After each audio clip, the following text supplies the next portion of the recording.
Good morning, everybody. I'm very excited to see you all for this session on Active Mom Happy Baby. First of all, I thank you all for making time to be here with us.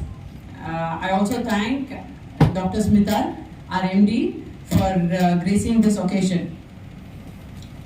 So we chose this topic on exercise in pregnancy because it is one of the neglected areas during pregnancy.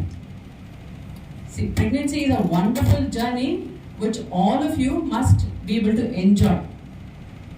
The first time your urine pregnancy test came positive, the first time you felt the baby moments, and the first time you're going to hold the baby in your hands. These are wonderful moments, isn't it? But most often, we don't enjoy this because of a lot of problems associated with pregnancy. I call it the minor symptoms, but they are not minor to the pregnant lady, I know. Isn't it? So most of us have gone through all these symptoms. It could be weakness, body aches, bloating sensation, constipation, giddiness, and the list goes on. So why do these occur? There are a lot of physiological changes that occur during pregnancy. One is there is increased blood volume to facilitate the growth of the baby, to facilitate nutrition to the baby. There is increase in the blood volume. There is also increased effort by the heart. So the baby has to receive the nutrition. So the mother's heart is doing double the work. So you always feel tired. Even you move a little 5 minutes from here, you feel tiredness.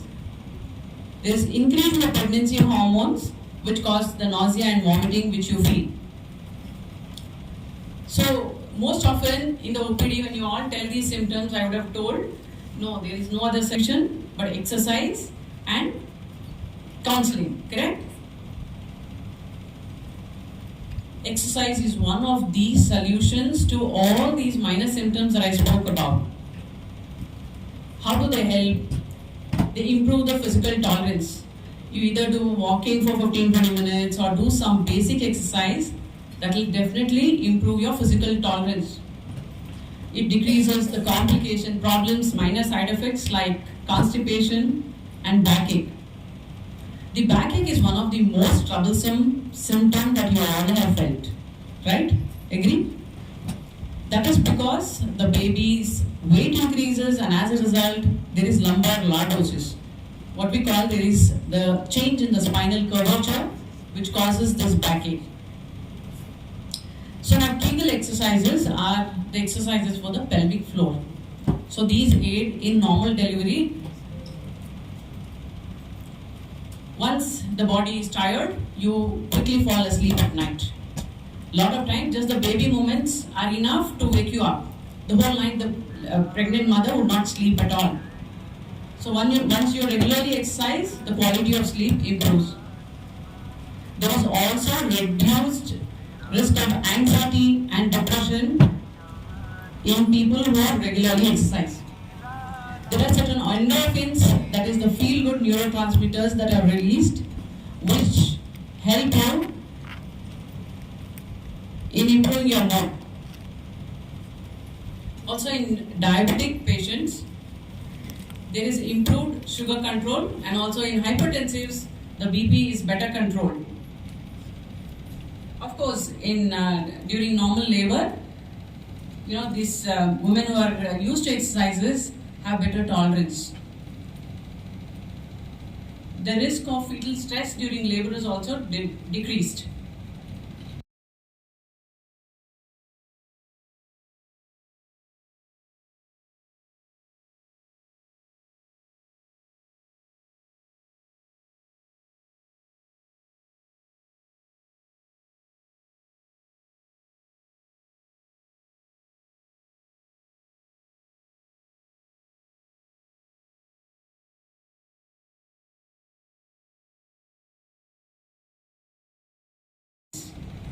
Avoid dehydration. Pregnancy as such increases the core body temperature by a few degrees. And again, exercises increases it a little more. So you need to drink plenty of water, do exercise in a well-ventilated area, avoid high-impact exercises, something like jumping, skipping and all that. Heavy weightlifting to be avoided.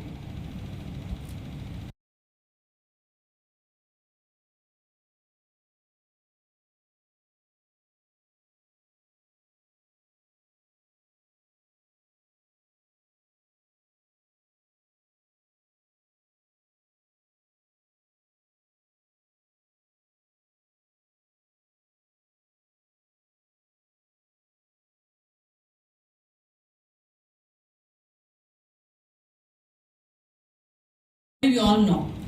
Similarly, our babies also are able to hear when in the womb. So you can make the best use of it. And in fact, the babies can't cover their ears. So if you are stressed, of course the babies are stressed. If the mothers are happy, the babies too are happy. So these are certain conditions which require medical supervision while you are exercising. And in fact, we tell not to do exercise in these conditions.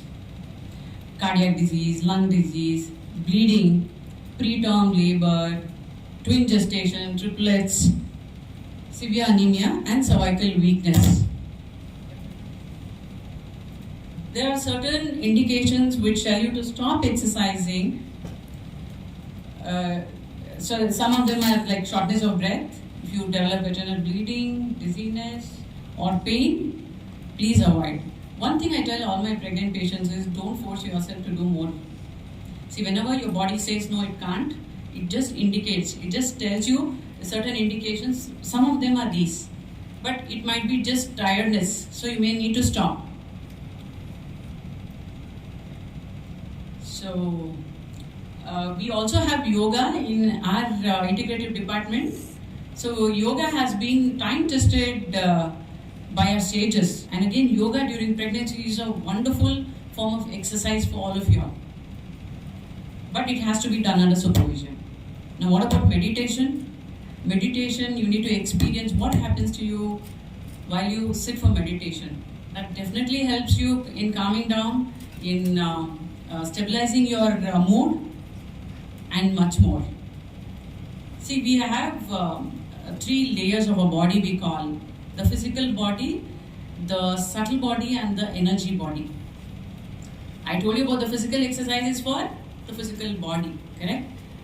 Now, the subtle body, I told you about emotional well-being, how to keep calm, meditate and all that. Now, there's something called the energy body, okay? Even before the physical body senses any issues in it, we have something called energy imbalance that happens long before the physical problems set in.